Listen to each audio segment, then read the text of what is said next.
이제 우리 지난 주일 날에는 또 부흥회를 통해서 은혜 받았고요. 우리가 그 2주 전에 오늘 이 본문을 앞부분을 우리들이 먼저 좀 살펴봤습니다. 간단하게 말하자면은 베드로와 그 사도들이 두 번째 사내들인 옥에 갇히게 되는 두 번째 투옥이었습니다. 첫 번째는 사도 베드로와 요한이 그 전번에 한번 투옥되었고, 그리고 나왔다가 이제 사도행전 5장 오늘 이 본문에는 두 번째로 사도 베드로와 다른 사도들이 다 그 감옥에 갇히게 되었습니다. 이때는 이제 대제사장과 그 사두개인들이 시기심으로 인하여서 투옥되었죠.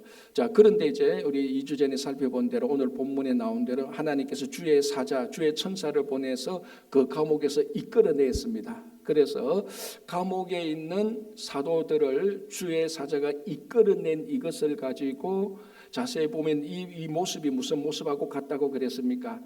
하나님께서 애굽에 갇혀 있었던 이스라엘 백성들을 이끌어낸 인도해낸 그 사건과 같은 모습이라 그랬습니다. 그래서 우리가 2주 전에 이 사도들이 감옥에서 나온 것과 이 사도들이 감옥에서 나온 것을 출애굽했던 그런 경험과 아주 유사하다고 했습니다. 자, 오늘은 이 본문을 좀 더 구체적으로 이번엔 또 다른 차원에서 이 본문을 한번 보도록 하겠습니다. 22절, 23절이 이렇게 되어 있습니다. 부하들이 가서 옥에서 사도들을 보지 못하고 돌아와 이르되 우리가 보니 옥은 든든하게 잠기고 지키는 사람들이 문에 서 있으되 문을 열고 본즉 그 안에는 한 사람도 없더이다 하니. 자, 이게 무슨 내용인가 하면은 이제 대제사장과 사두개인 이 사람들이 옥에 가두어 넣었던 사도들을 다시 끄집어내어서 공회 앞에서 신문하고 재판하려고 밑에 군사들을 감옥에 보냅니다. 감옥에 보내서 사도들을 데리고 오시오 이렇게 명령을 받았던 이 부하들이 이 군사들이 감옥에 가니까 그 감옥 안에 있어야 될 당연히 있어야 될 사도들이 한 명도 없는 것입니다. 근데 보니까 옥문은 계속 그대로 든든히 갇혀 옥문은 그대로 닫혀져 있고 그 옥문을 지키는 보초들도 든든히 지키고 있었습니다. 그럼 당연히 그 안에는 사도들이 있어야 됩니다. 갇혀있던 사도들이 있어야 되는데 아무런 사도들이 없습니다. 한두 명이 아니었죠. 그죠? 10명이 넘는 사도들인데 이게 뭐 하늘로 올라갔는지 땅으로 꺼졌는지 알 수 없습니다. 그래서 이 사람들이 말합니다. 한 사람도 없다. 그런데 감옥문은 든든히 있고 보초도 있었다라고 말하는 거예요. 자, 다시 정리하면 이렇게 됐습니다. 감옥 안에 사도들이 다 사라졌습니다. 그런데 보초들은 든든히 지키고 있었고 감옥문은 한 번도 열린 적이 없이 철저하게 닫혀져 있습니다. 그런데 안에 있어야 될 내용물, 사도들이 사라졌습니다. 자, 여러분, 이런 모습을 우리가 성경을 보면 이미 앞에서 한번 본 적이 있죠. 이게 이제 성경을 좀 보고 잘 알면 이런 모습이 어디에서 본 적이 있다라는 생각이 납니다. 어디에서 봤습니까? 자, 마태복음을 한번 보겠습니다. 마태복음 27장 65절 66절이 이렇게 되어 있습니다. 마태복음 27장 65절 66절 빌라도가 이르되 너희에게 경비병이 있으니 가서 힘대로 굳세게 지키라 하거늘 그들이 경비병과 함께 돌을 임봉하고 무덤을 굳게 지키니라 되어 있습니다. 자, 이 사건이 무슨 사건이죠? 지금 예수님께서 십자가에 달려 돌아가셨고 그 시신을 내려서 감옥 무덤에 예수님을 집어넣었습니다. 시신을. 그리고 감옥 무덤에 동굴 무덤에 예수님의 시신을 안치하고 그 동굴 무덤 입구에 큰 돌로 든든히 막았고 이 예수님의 시신을 누가 훔쳐가지 못하도록 앞에 보초를 든든히 세워놓았습니다. 그런데 안식 후 다음날 그 안에 마땅히 있어야 될 내용물 예수님의 시신이 사라졌습니다. 자, 그거하고 똑같은 모습이죠. 감옥 안에 사도들이 있어야 되는데 사라졌습니다. 그런데 보초는 여전히 든든히 서 있었고 문은 여전히 굳게 닫혀져 있습니다. 자, 예수님의 무덤으로 돌아가 보겠습니다. 동굴 무덤 안에 예수님의 시신이 사라졌고 여전히 그 앞에 보초들은 지키고 있었고 그 문은 닫혀져 있었다라는 것입니다. 이게 무슨 사건입니까? 그러니까 예수님의 부활 사건을 이 사도들이 감옥에서 나옴으로 말미암아 예수님께서 무덤에서 나온 그 부활 사건을 이 제자들도 이 사도들도 지금 똑같이 경험하고 있는 것입니다. 이게 무슨 말인가 하면 다시 말하자면 사도들에게 일어났던 예수님의 부활 사건이었습니다. 똑같은 무덤에서 나온 예수님이 감옥에서 나온 사도들하고 똑같은 부활의 사건이라는 겁니다. 물론 예수님의 부활과 이 감옥에서 나온 사도들이 글자 그대로 똑같이 매칭되지는 않지만 똑같은 부활의 사건이라는 것입니다. 자, 이 사도들이 2차 감옥에서 다 두 번째 투옥돼서 두 번째로 또 나와서 예루살렘 성전에 가서 오늘 또 이 본문을 보면은 증거했습니다. 뭘 증거했습니까? 예수님께서 부활하셨다는 부활을 증거하고 있습니다. 거기 이제 30절 31절 보면은 너희가 나무에 달아 죽인 그 예수께서 하나님께서 다시 살리셨다는 것을 부활을 증거하고 있습니다. 그러니까 부활을 경험했던 사도들이 똑같이 예수 그리스도의 부활을 증거하고 있는 것입니다. 우리가 이미 앞에서 몇 번이나 살펴봤습니다. 사도들이 전파했던 그 내용의 핵심은 뭐냐면은 예수께서 죽으셨다가 부활했다는 겁니다. 그런데 오늘 이 본문을 보면 그 예수께서 죽으셨다가 부활했던 그 경험을 사도들이 똑같이 하고 있다는 것입니다. 그러니까 부활을 경험한 사도들이 부활을 증거하고 있는 것입니다. 자, 이 당시에 부활은 새로운 게 아니었습니다. 무슨 말인가 하면 유대인들도 부활에 대해서 낯설은 게 아니라는 겁니다. 유대인들도 부활을 다 알고 있었습니다. 제가 작년 말고 재작년 부활 때 아마 이런 내용을 했을 겁니다. 마르다와 마리아의 오라버니 나사로가 죽었을 때 예수님께서 그 나사로를 살리신, 그래서 부활 사건을 우리가 살펴본 적이 있습니다. 자, 나사로가 죽은 지 4일째 되는 날에 예수님께서 마르다 집에 갔습니다. 그러니까 마르다가 굉장히 서운해했지만 예수님께서는 걱정하지 마라, 네 오라비가 다시 살 것이다라고 말했습니다. 그때 마르다가 아니 부활이란요, 부활이 어디 있습니까? 그렇게 말했습니까? 아니에요. 부활을 당연한 듯이 받아들였습니다. 예, 우리 오라버니가 다시 살죠. 그러나 뭐라고 말했습니까? 마지막 날 부활할 때의 오라비가 다시 살 것이라고 했습니다. 그러니까 이 마르다도 부활에 대해서 낯설지 않습니다. 그러나 이 마르다는 똑같이 부활에 대한 소망을 가지고 있었습니다. 만약에 여러분들이 우리들이 부활에 대한 소망이 없다면 그건 부활에 대한 소망이 없다면 그건 그리스도인도 아니고, 우리가 예수 그리스도의 부활을 믿고 우리도 부활할 것이라는 미래의 부활에 대한 소망과 확신만 가지고 있다면 이거는 반쪽 부활입니다.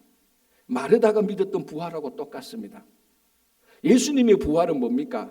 당연히 죽고 난 다음에 다시 부활한 미래의 부활도 맞지만은 예수님께서 유대인들이 믿고 있었던 유대인이 믿고 있었던 그 부활에 더 훨씬 더 강력한 부활을 보여줬던 게 뭡니까? 그거는 현재 부활한다는 겁니다.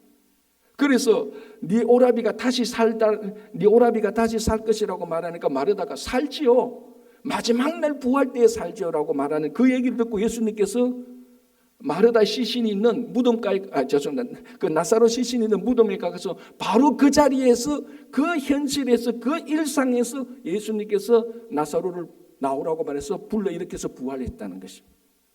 마르다식으로 말하면은 그 현재에서 나사로를 부활하는 게 아닙니다. 그래, 우리가 좀 더 참자, 우리 믿자, 부활의 소망이 있지 않느냐, 내 오라비가 마지막 날에 다시 살 것이다, 이렇게 위로하고 끝내야 되는 게 맞는데 예수님의 부활은 미래의 소망도 있지만 지금 부활한다는 것입니다. 그래서 바로 부활을 예수님께서 바로 나사로를 현실에서 일상에서 부활시킨 것입니다. 다시 말씀드리자면 지금 많은 성도님들이 부활에 대해서 얘기하면요, 부활에 대한 소망이 있습니다. 다 있습니다. 참 좋은 거죠. 그러나 그것만 있다면은 유대인들의 유대교의 부활에 그 유대교의 부활이고 반쪽 부활입니다. 예수님의 부활은 뭡니까? 현재 부활이라는 겁니다. 우리 일상적인 삶 속에 부활이 그대로 있다는 것입니다. 그래서 그 삶 속에서 나사로를 다시 살리셨고, 이 사도들이 자기들이 감옥에 갇혀 있었어도 예수님께서 무덤에서 나온 것처럼 이 사도들은 자기들이 삶 속에서 이미 부활을 경험하고 있었던 것입니다. 우리 삶 속에서도 똑같은 것입니다.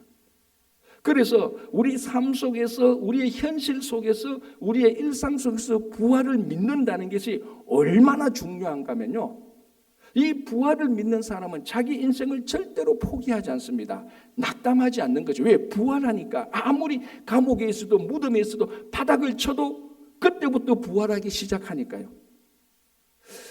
자, 여러분, 우리 달력을 보면 24절기가 있습니다. 그죠? 달력의 24절기 가운데 마지막 절기가 뭐죠? 동지 아닙니까? 동지. 동지가 마지막 절기입니다. 그죠? 자, 이 동지가 어떤 날입니까?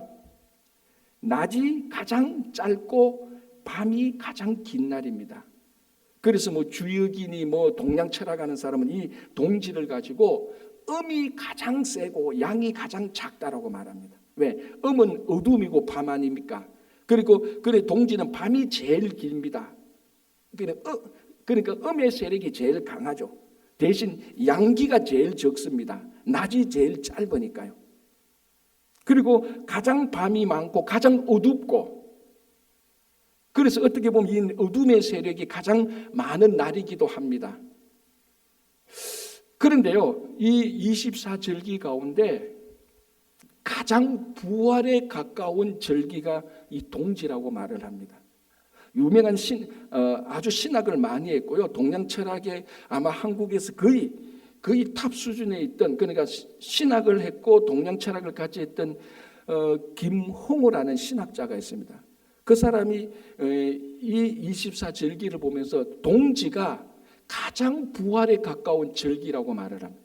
우리가 생각하기는 입춘이 가장 부활에 가까운 절기라고 생각되죠. 왜? 입춘 되면은 봄이 시작되니까, 겨울이 다 지나갔고 봄이 시작되니까, 야, 이 꽃이 피는 거 봐라, 나무에 열매가 맺히기 시작하면 부활됐다, 그렇게 말을 할 수 있지만은 엄밀히 따지자면은 진짜 부활은 어디서부터 시작되는가 하면 동지서부터 시작된다는 겁니다. 왜?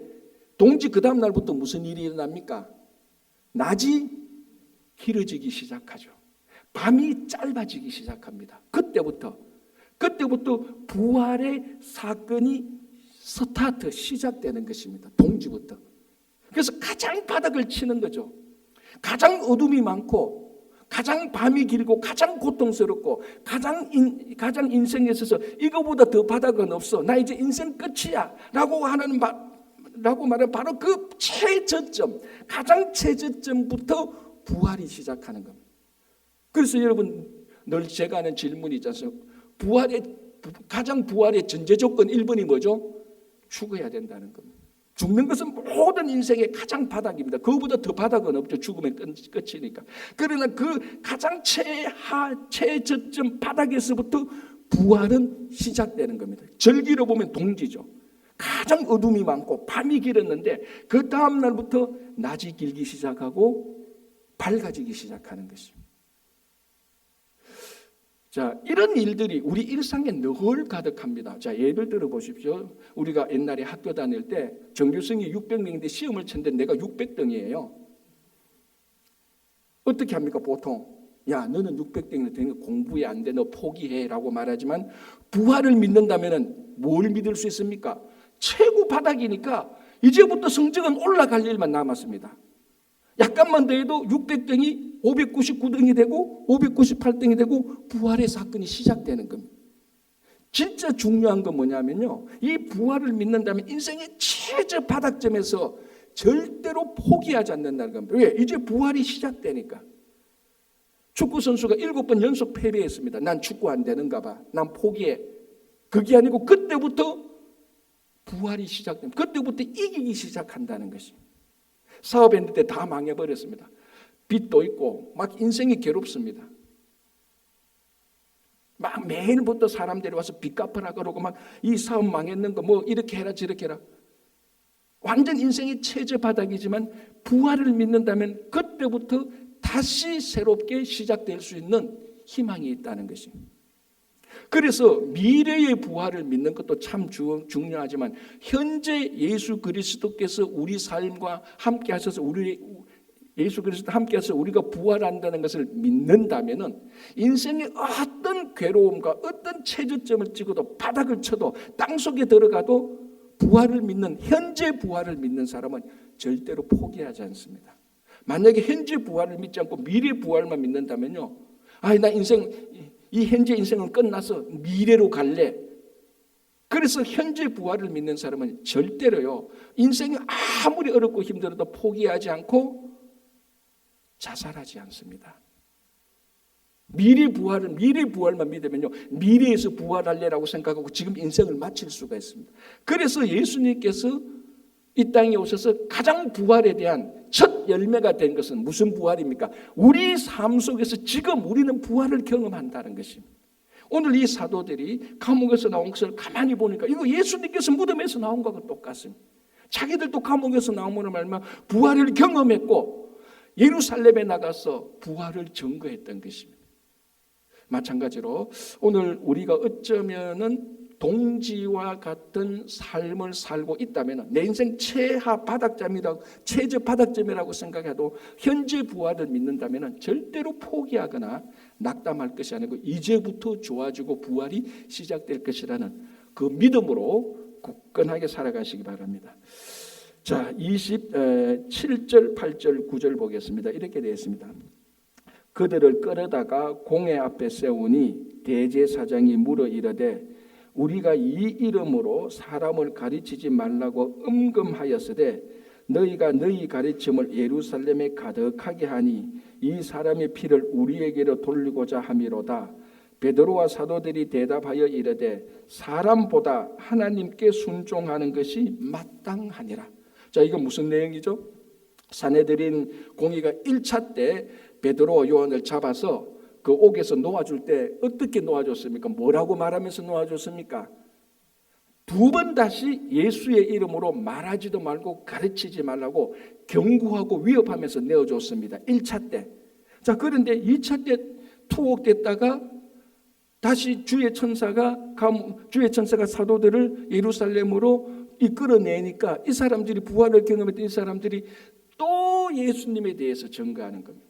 그러니까 이 산헤드린 지도자가 종교 지도자들이 이 베드로와 그 사도들을 불러와서 우리가 말했잖아. 이 이름으로 절대로 증거하지 말라고 은금했다. 엄하게 금지했지 않느냐.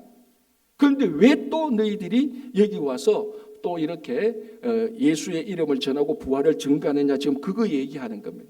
자, 그러니까 29절에 베드로와 사도들이 뭐라고 말합니까?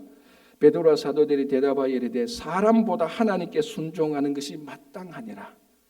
자, 여기서 사람은 누구죠? 산헤드린 공의와 종교 지도자들입니다. 이 사람들은 뭐라고 말했습니까? 예수에 대해서 일체 전하지 말라고 명령했습니다.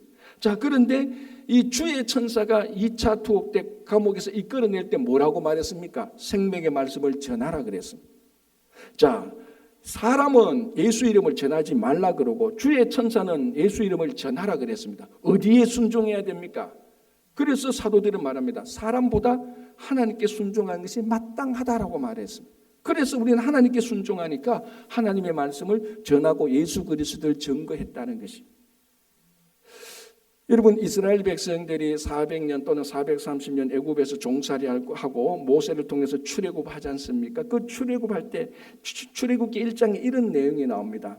요셉을 알지 못하던 애굽 왕 바로가 나타나서 이스라엘 백성들을 막 핍박하지 않습니까? 왜 핍박하는가 하면은 이스라엘 백성들이 자녀들을 많이 놓습니다. 그러니까 이 애굽 왕 바로가 보니까 어떤 위협을 느끼는 겁니다. 아니, 이 사람들 왜 이렇게 자녀를 많이 낳아? 인구가 계속 늘어나는 겁니다. 그래서 어떤 결정을 합니까? 히브리 산파를 불러가지고 히브리 여인들이 남자아이를 놓고든 다 죽여라, 여자아이를 놓고든 살려라고 특별히 애굽 왕 바로가 절대 권력을 가지고 명령을 했습니다. 그런데 이 히브리 산파 2사람이 보니까 어느 한 집에 갔는데 남자아이를 낳았단 말이죠. 그럼 어떻게 해야 됩니까? 죽여야 되는데 안 죽였어요. 살렸어요. 그러니까 이 히브리 산파는 애굽 왕 바로 사람에게 명령에 순종한 것이 아니고 하나님의 명령에 순종했다. 왜냐하면 히브리 산파가 믿고 있는 하나님의 절대적인 명령이 뭡니까? 생육하고 번성하라는 것 아닙니까? 그래서 히브리 산파가 사람에게 순종하지 않고 하나님에게 순종했습니다. 출애굽기 1장 17절을 보면 이 히브리 산파가요, 하나님을 두려워해서 하나님에게 순종한 걸로 나옵니다. 자, 이 하나님의 두려움은 것은 공포 이런 것이 아니고 하나님을 경외함이죠. 그래서 히브리 산파는 사람에게 순종하지 않고 하나님에게 순종했는데, 그 순종한 것이 하나님을 두려워했는데, 사실 이 하나님의 두려워함의 그 안에를 보면 하나님을 경외함이고 하나님에 대한 절대적인 권위를 인정하는 것입니다. 다시 말씀하자면요, 여러분 모든 순종에는요 무엇이 따라붙는가 하면은 권위에 대한 순종입니다. 우리가 부모님에게 순종하죠. 왜 부모님에게 순종하죠? 나를 낳아주신 분이니까. 그리고 낳아주신 분이 순종하는데 왜? 낳아주신 분에게 순종하는 이유가 뭡니까? 내 생명에 권위가 있으니까. 네, 아버지 어머니가 나를 낳았으니까 내 생명의 권위자 아닙니까? 그래서 모든 순종에는요 권위의 서열에 따른 겁니다. 권위가 제일 높으면요 거기 제일 먼저 순종하는 겁니다. 여러분, 우리 법 체계가 그렇지 않습니까? 민법, 형법 여러 법이 있는데 이 모든 법은 어디에 순종합니까? 헌법에 순종하죠. 왜 헌법에 순종합니까? 헌법이 모든 법보다 최고 권위가 있으니까. 그 민법, 형법이 아무리 이렇다 할지라도 헌법이 위반되면은 민법, 형법은 헌법을 따라가는 것이, 헌법의 권위에 순종하는 것이, 헌법의 권위가 민법, 사법에 순종하지는 않습니다. 왜? 권위가 더 있으니까. 히브리 산파가 왜 하나님을 두려워하고 하나님에게 순종합니까? 하나님이 최고 권위자니까요. 모든 순종은요 권위에 대한 순종입니다. 사실은 따지자 보면. 특별히 사람은요 진짜 권위에 대한 순종을 하거든요. 어느 한 연구진이 병원에서 이런 실험을 했습니다. 한 남자가 간호사에게 각 병동의 간호사에게 전화를 합니다. 지금 어느 병동에 있는 여성에게 가서 여성 호르몬 에스트로겐 20ml를 투약하라고 의사가 전화로 간호사에게 전화합니다. 그럼 이 간호사가 그 얘기를 듣고 그 전화를 받았던 95%의 간호사들이 병원 약재실에 가서 에스트로겐 20ml를 받아가지고 환자에게 그것을 환자에게 에스트로겐 주사를 놓으려고 환자에게 가는 것을 연구진이 막아서 이거는 실제 명령이 아니고 우리가 하는 실험이라고 중간에 막았던 이런 경우가 있습니다. 자, 의사가 간호사에게 전화해서 여성 호르몬 에스트로겐을 20ml 투약하시오라고 하니까 이 간호사들이 별 생각 없이 그냥 그대로 95%가 다 했다는데, 그 병원을 보면요, 그 병원의 상황을 보면 4가지 요소에 에스트로겐을 주사하면 안 될 의심되는 내용이 있습니다. 첫 번째는 뭔가 하면요, 병원 규정상 의사가 전화로 어떤 다른 사람에게 전화로 오다하는 것이 금지되어 있다는 겁니다. 그래서 의사가 전화해서 어디 뭐 하시오, 그거는 그 병원 규정상 안 된다는 겁니다. 두 번째는 그 당시 그 병원에서 에스트로겐이 아직 완전히 확정된 약이 아니니까 항상 이 약을 투여할 때는 여러 가지 상의를 하고 난 다음에 투여해야 되는 그런 내부 규정이 있었습니다. 세 번째는 그 약재실에서 받아서 갈 때 그 조그만 약통 그 약통의 라벨에 하루 최대 투여량 10ml라고 딱 기록해 놨습니다. 그런데 몇 ml라고요? 20ml 하는 것은 그것도 그걸 듣고 10ml 있다는 것을 알고도 그냥 가져간 겁니다. 네 번째는 그 모든 전화를 받았던 간호사들이 자기에게 전화했던 의사가 누구인지 직접적으로 아는 사람이 한 명도 없었대요. 그럼 앉아서 생각해 보면 이거 에스트로겐 20ml 그러니까 에스트로겐 20ml를 투여해야 됩니까? 안 해야 됩니까? 하면은 안 되는 거예요. 다 불법적인 겁니다. 하루 최대 투영량이 10ml인데 20ml였다 그러고 전화로 오다는 거 다 불법이고 아직 그 병원에서는 이거 함부로 써서는 안 된다는 것이고 그리고 자기한테 전화한 의사가 누군지는 몰라요. 그런데도 왜 95%의 간호사들이 아무 의심 없이 약재실에 가서 그 에소트로겐을 받아가지고 환자에게 투여하려고 왜 그랬을까요? 딱 하나입니다. 의사가 오다 했으니까. 의사가 누굽니까? 전문직을 가진 권위자예요. 이게 사람이라는 겁니다. 왜? 사람은 어디에 순종한다고요? 권위에 순종하는 겁니다. 권위에. 그게 뭐 권력의 권위든 물질의 권위든 전문직의 권위든 어떤 종류의 권위든 사람의 본성은 권위에 순종하는 겁니다. 그러면 우리는 어디에 순종해야 됩니까? 최고 권위자인 하나님에게 순종해야 되는 것이 맞지요. 자, 오늘 사도들이 말합니다. 사람보다 하나님에게 순종한 것이 맞다, 마땅하다. 자, 이 사람은 누구죠? 사내들인 공의 사람들입니다. 사내들인 공의는 그 당시에 자기들의 삶과 율법과 신앙에 있어서 최고 높은 결정 기관입니다. 최고 권위를 가진 기관이에요. 그래서 이 사내들인 사람들이 자기들의 신앙에 대해서 명령을 하면 다 들어야 되는 겁니다. 왜? 최고 권위가 있으니까. 그런데 오늘 이 사도들은 사내들인 공의의 명령을 거절했습니다. 왜? 하나님의 권위가 더 높으니까. 그래서 사도들은 사람보다 하나님에게 순종하는 것이 마땅하다 그랬습니다. 히브리 산파가 절대 권력을 가진 애굽왕 바로의 말에 순종하는 것보다 하나님의 말에 하나님의 권위가 더 높으니까 하나님에게 순종한 것입니다. 이게 가장 본질적인 순종의 내용입니다. 자, 우리가 살아가면서 우리가 신앙생활하면서 우리가 매번 어떤 결정을 하고 어떤 행실을 할 때 어떤 행동을 할 때 전부 다 순종의 행동입니다. 내가 어디로 갈지 어디에 순종할지. 왜 우리는 많은 경우에 하나님에게 순종하지 않을까? 이유는 딱 하나입니다. 그때마다 내 인생의 최종 권위자가 하나님이 아니기 때문입니다. 눈에 보이는 물질이고 이 세상에서 권력이 있는 사람이 눈에 보이고 사람들에게 인정받고자 하는 명예가 눈에 보이니까 그 눈에 보이는 물질과 권력과 명예가 보이지 않는 하나님보다 내 인생에서 더 권위가 있으니까 하나님보다 거기에 물질의 권력의 명예에 다 순종하는 것.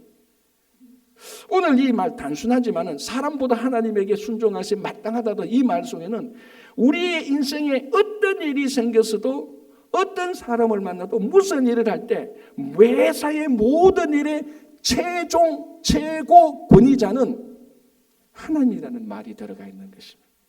내가 생각을 하고 무슨 말을 하고 어떤 행동을 할 때 인생에 대해서 무슨 일을 결정하게 될 때 최종 권위자인 하나님에게 순종하는 것이 마땅한 것입니다.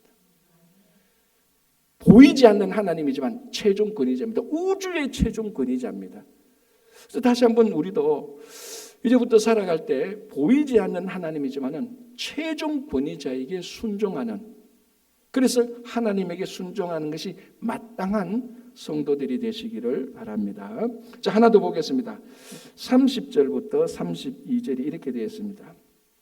너희가 나무에 달아 죽인 예수를 우리 조상의 하나님이 살리시고 이스라엘에게 회개함과 죄사함을 주시려고 그를 오른손으로 높이사 임금과 구주를 삼으셨느니라. 우리는 이 일의 정인이요라고 말을 합니다. 자, 우리가 이 일의 정인이라는 것은 이미 앞에서도 한 두세 번 나왔습니다. 사도 베드로가 설교를 하고 난 다음에 뭐라 하면 우리는 이 일의 정인이다, 부활의 정인이다, 이런 말을 계속했습니다. 오늘 또 여기서도 이 일의 정인이다라고 말합니다. 자, 여러분 잠깐 멈춰서 한번 생각해 보십시오. 만약 여러분들이 사내들이나 아니면 뭐 교단 본분 아니면은 뭐 미국 경찰에 억울하게 감옥에 잡혔다가 나왔다. 제일 먼저 여러분들은 무슨 말을 할 것입니까? 나 억울하다고 억울함을 호소할 것입니다. 나 아무 죄도 없는데 말이지, 저 감옥에 가서 며칠간 샤워도 못하고 밥도 안 주고 말이지, 나 이거 변호사서 당장 고소할 거야. 그게 사람들의 정상적인 반응입니다. 그러니까 내 억울함을 호소하거나 내 지지를 호소하거나, 사람들 나를 지지해 주세요, 난 너무 억울한 일 당했습니다, 나를 감옥에 가진 저 사람들 진짜 나쁜 사람들이에요, 정의를 바로 세워야 돼요, 여러분, 이 사회가 이렇게 해서 어떻게 되겠습니까? 저 사람들 권력 있다고 마음대로 해도 됩니까? 이렇게 호소하거나 지지를 바라거나 자기 자신을 변호하거나 자기에게 자기 대적자를 맹비난하거나 공격하는 것이 사람의 본성입니다. 그런데 이 사도들은 억울한 일을 당하고 감옥에서 나와서 뭐 합니까? 자기를 변호합니까? 자기를 지지해달라고 호소를 합니까? 상대방을 비난합니까? 뭐라고요? 우리는 이 일에 대해서 정인이라고 말을 했어요. 우리는 이 일에 대해서 변호도 아니고 우리는 이 일에 대해서 호소를 합니다가 아니고 우리는 이 일에 대해서 정의를 세우고자 해서 상대방을 비난합니다. 그것도 아니에요. 우리는 이 일에 대해서, 이 일은 뭡니까? 예수 그리스도의 일에 대해서 우리는 정인이다라고 말을 합니다. 그래서 성도의 삶은요, 복음과 성도의 삶의 가장 기본적인 관계는요, 우리는 변호사도 아니에요, 판사도 아니에요, 검사도 아니에요. 우리는 누구라고요? 정인이에요. 정인. 뭐의 정인? 내가 겪었던 복음, 내가 만났던 예수 그리스도. 그래서 오늘 우리 집사님이 간증한 것도 변호한 겁니까? 판단한 겁니까? 뭡니까? 내가 경험했던 것을 증거한 겁니다. 그게 정인의 삶입니다. 그래서 우리 모든 성도들의 삶은 기본적으로 복음을 증거하는 정인의 삶이 되어야 되는 겁니다. 이 정인의 삶을 살기 위해서 때로는 변호를 할 수도 있고 때로는 우리가 작전상 후퇴할 수도 있고 때로는 전략을 세울 수도 있겠지만 가장 본질적인 성도의 삶은 복음의 정인입니다. 그런데 이게 실제로 복음의 정인으로 살다 보면요, 불편할 때가 있고 억울할 때가 있고 손해볼 때가 있어요. 자, 요한복음 9장을 보면 무슨 사건이 나옵니까? 날 때부터 소경되었던, 실로암 목가에 있었던 날 때부터 소경된 자를 예수님께서 고쳐줍니다. 이 날이 무슨 날이라고요? 안식일이었습니다. 그러니까 호시탐탐 노리던 바리새인들에게 딱 걸린 겁니다. 그래서 이 바리새인들이 예수님을 공격하기 위해서 이 날 때부터 소경된 사람의 부모를 찾아가지 않습니까? 당신의 아들이 눈 떴죠. 그리고 안식일 날에 저 예수라는 사람이 당신 아들을 고쳐줬죠. 그러니까 이 부모들이 거기에 대해서 말을 안 합니다. 왜? 그때는 예수를 그리스도라고 증거하는 사람은 출교시키기로 결정을 했습니다. 여러분, 출교라는 것은 어마어마한 징계입니다. 그 커뮤니티에서 쫓아내면요, 아무것도 못해요. 학교도 못 가고 비즈니스도 못 하고 직장도 못 가지고 아무것도 못한 어마어마한 징벌입니다. 그래서 이 부모가 그래서 저 예수라는 사람이 우리 아들을 고쳐줘서 요 말을 딱 증거하면은 예수가 그리스도라고 인정하는 셈이 됩니다. 왜? 구약의 메시아는 눈뜬 자를 보게 하시고 다리 저는 자를 고쳐주게 하시고 죽은 자를 살리게 하시고, 그러니까 그래서 저 예수라는 사람이 우리 아들을 눈을 뜨게 해줘서 이 사람은 그래서 저 사람이 예수요, 저 사람이 그리스도여라고 고백하는 것과 똑같습니다. 그래서 이 부모가 그걸 말 안 해요. 왜? 쫓겨날까 봐, 출교당할까 봐. 증거를 못 합니다. 손해 볼까 봐 겁이 나서. 그래서 이 바리새인들이 안 되겠다 싶어서 당사자를 찾아가지 않습니까? 눈뜬 사람을 찾아가서 그 예수라는 사람이 안식일 날에 너를 고쳐줬나라니까 이 사람이 뭐라고 말합니까? 그 예수라는 사람이 선지자인지 아닌지는 나는 모르겠지만은 바로 그날에 저 사람이 내 눈을 뜨게 한 것이 맞다라고 증거를 했습니다. 그래서 어떻게 됐을까요? 그렇게 요한복음을 읽어도 모르죠. 그렇게 어떻게 됐습니까? 이 사람을 쫓아내버렸습니다. 출교시켜버렸어요. 엄청난 손해를 당한 겁니다. 차라리 소경으로 살면서 출교 안 당하는 게 더 나을 수도 있었을 겁니다. 눈 떴는데 이제 희한한 세상을 사는데 나도 정상인처럼 같이 사는데 저 예수라는 사람이 나를 고쳐준 게 맞잖아. 거짓말을 못하고 그 앞에서 당당하게 증거했단 말이죠. 정인의 삶을 살았는데 결과는 출교당했습니다. 그 뒷이야기는 없는데 그 뒷이야기를 여러분들이 생각할 수 있어요. 어떤 사람은 뭐 여러 가지 스토리를 쓸 수 있겠죠.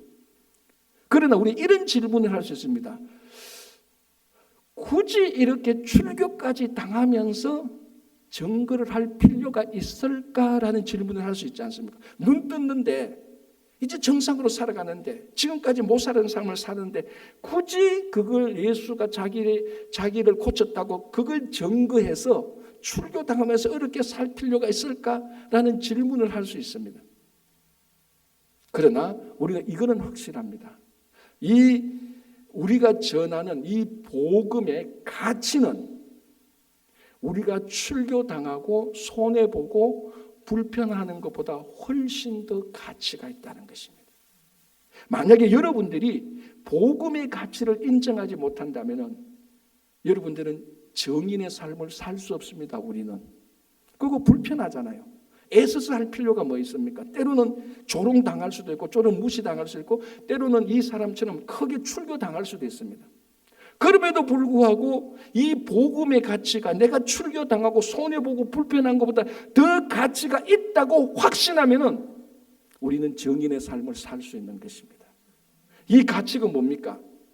이 가치는 모든 우주의 어떤 물질을 다 합해도 훨씬 더 가치가 있는, 그 가치는 뭡니까? 예수 믿고 구원 얻는, 영생을 얻는 가치입니다. 여러분, 세상에서 가장 가치 있는 게 뭡니까? 오죽했으면 진시 황제가 뭘 찾으려고 했습니까? 불로초를 가져오라. 내가 영생하고 싶다. 최고 가치를 찾고 싶었던 겁니다. 우리는 불로초 없이 영생하는 겁니다. 예수 그리스도를 믿어서. 이것을 증거하는 이 복음의 가치는 출교당하는 것보다 손해보는 것보다 불편한 것보다 훨씬 더 가치가 있죠. 그래서 이 가치를 믿고 확신하는 사람은 손해봐도 복음의 정인으로 살아갈 수 있는 것입니다. 사도들이 지금 그거 하는 겁니다. 우리가 저 바리새인, 저 공회원들이 우리를 계속 미워하고 핍박해도 우리가 전하는 이 부활의 복음은, 예수 그리스도의 복음은 훨씬 더 가치가 있기 때문에, 절대적인 가치가 있기 때문에 복음을 증거하는 것입니다. 전번에 한번 법정 영화를 보니까 이런 내용이 있습니다. 억울한 사람이 살인 누명을 덮어서 살인자가 될 판이었습니다. 그래서 변호사가 막 그러니까 변호사가 이 살인 그 누명을 쓴 사람을 아무리 변호를 해도 누가 봐도 이 사람이 살인자가 될 만한 정황과 상황이 다 있습니다. 그래서 검사 측에서 계속 몰아붙입니다. 저 사람이 살인자가 맞다 하는데 변호사가 볼 때는 이 사람은 누명을 썼거든. 그런데도 법적 논리로 하면 살인자가 될 수밖에 없습니다. 그런데 감사하게 누가 나타나느냐? 그 현장에서 살인 현장을 다 봤던 정인이 나타납니다. 그래서 변호사가 정인을 설득시켜줘. 당신이 정인을 해줘. 당신이 그 현장에서 있었던 것을 그대로 말해줘라. 정인해줘야 된다. 설득시키니까 이 정인이 양심의 가책을 받아서 내가 하겠다라고 법정의 정인으로 섭니다. 그럼 판이 다 바뀌는 거죠. 지금까지 한 명도 정인도 없고 이 누명 쓴 사람이 살인자가 아니라는 증거도 없었는데 이 정인이 나타나니까 다 판이 바뀌는 겁니다. 자, 그럼 검사 측에서는 어떻게 합니까? 저 정인이 법정에서 증거하면은, 정인 선서하고 하면은 자기들이 다 몰리니까 어떻게 하는 줄 아십니까? 여러분이 검사라면 어떻게 하겠습니까? 이 드라마를 많이 봐야 돼요. 그런 드라마를. 그래서 이 검사 측에서 정인으로 나오는 사람 뒷조사를 다 합니다. 다 해보니까 몇 가지가 걸려요. 뭐가 걸리는가 하면은 몇 년 전에 정신병원에 갔던 이력이 있어요. 그리고 몇 년 전에 보험 사기를 쳤고 지금 또 보험 사기에 연루돼가 있다는 것을 확인했습니다. 그럼 어떻게 됩니까? 끝나는 거예요. 이 정의는요, 법정에서 증거를 해도 검사 측에서 재판장님 할 말이 있습니다. 이 정인에 대해서요, 몇 년 전에 정신병원 가가 있고 아직도 약을 먹고 있고 옛날에 보험 사기를 쳤고 지금도 사기에 관련되어 있는 사람입니다. 이 사람은 정인 능력이 없습니다. 끝. 그런데 정인 능력이 없다고 판명된 이 사람이 자기가 증거하는 내용은 사실입니까? 아닙니까? 사실이에요. 그게 사실임에도 불구하고 정인으로서 제대로 삶을 못 살면은 자기가 증거하는 내용이 아무런 효력이 없게 되는 겁니다. 이게 우리 얘기예요. 우리가 복음을 아무리 증거해도 우리 삶이 엉망이면요, 세상 사람들은 복음의 내용을 보기 전에 우리의 말과 행실을 먼저 봅니다. 아이고 너나 잘하세요. 아까 그 법정 드라마처럼 그 증인이 말하는 내용은 사실임에도 불구하고 증인의 삶이 엉망이니까 증인으로서 효력이 없습니다. 우리가 복음을 전거해도 예수를 믿자고 해도 영원한 생명이 여기 있다 해도 내 말과 행실이 엉망이면요, 사람들은 내가 말하는 내용을 보기 전에 말하는 나를 먼저 봐요. 그래서 우리가 증인으로 살기 위해서는 우리가 말하는 이 증인, 이 복음의 가치가 진짜 영원한 생명이 되기 위해서는 먼저 나 자신이 증인의 삶으로서 효력을 발생할 수 있도록 소금과 빛으로 살아야 되는 겁니다. 그게 더 중요한 것이죠. 왜 목사님, 나는 왜 복음을 전거해도 사람들이 안 믿을까요? 왜 복음을 전거해도 효력이 없을까요? 여러분, 복음 자체가 효력이 없어 본 적은 없습니다. 항상 복음은 능력이 있었습니다. 문제는 내가 말씀대로 살지 못했고 내가 행실이 바르지 못했기 때문에 내가 증거하는 이 복음의 능력이 자꾸 효력이 떨어지고 있는 것 아닌지 우리의 삶을 다시 되돌아봐야 해요. 그래서 오늘 이 사도가 우리가 이 일의 증인이오라고 말을 할 수 있을 만큼 우리도 삶에 살아가서 내가 증인입니다라고 말할 때 정말 우리가 증거하는 이 복음으로서 많은 사람들이 영생을 얻는 그런 놀라운 역사가 일어나기를 바랍니다. 기도하겠습니다.